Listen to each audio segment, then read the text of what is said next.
Ashley asks, if your character Arizona had a Mick nickname, what would it be? You know, on Twitter I've seen a couple of them. I don't know.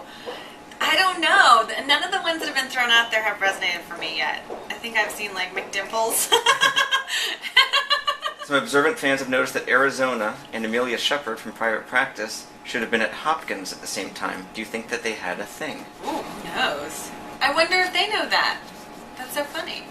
Maybe next time Amelia crosses over. I like her. I like the actress very much. I just met her this summer. She's very sweet. Yeah. I'm always asking you this one. Are we ever going to meet someone from Arizona's past? Wouldn't that be nice? I think a lot of people have been asking that, and I wonder if that's gotten to the higher ups. I have asked for that. You know, I was so excited when Arizona's mother and father were introduced for the wedding, and I was so curious to see what they would be.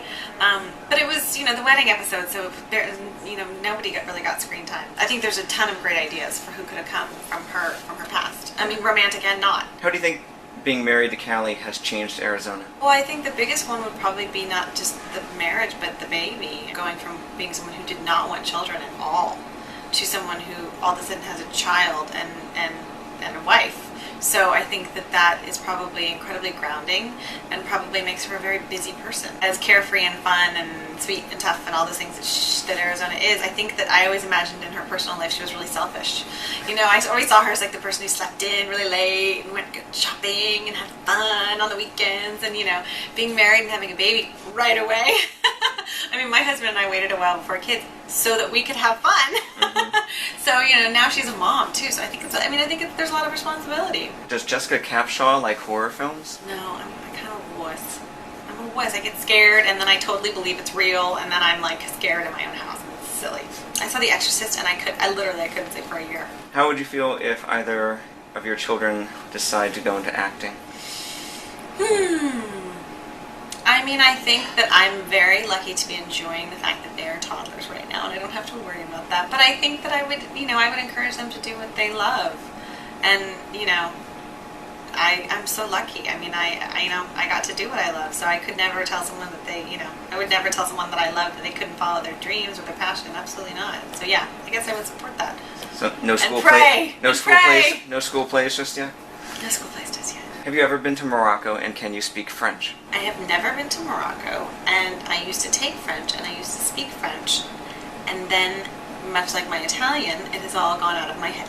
Can you confirm whether or not Callie and Arizona have signed domestic partnership papers? Oh, I don't know. That was never established. It was much more about the ceremony. I mean, that was what the marriage episode, if I recall correctly, that was sort of the dialogue that Callie had with Bailey, which was, you know, well, why are we getting married? This is stupid. And when her mother sort of dissented about the whole thing, she said, well, you know, what is this? It's just two girls standing up there. And Bailey has the answer about, you know, there's God everywhere. God's everywhere. So whatever you do is going to be in front of God, and it's going to be in front of your friends and your family, and that means something. So I don't know that, I mean, I don't think papers were ever talked about, and my guess is that they didn't. I think that's why the paper was so important for her in the episode that just aired.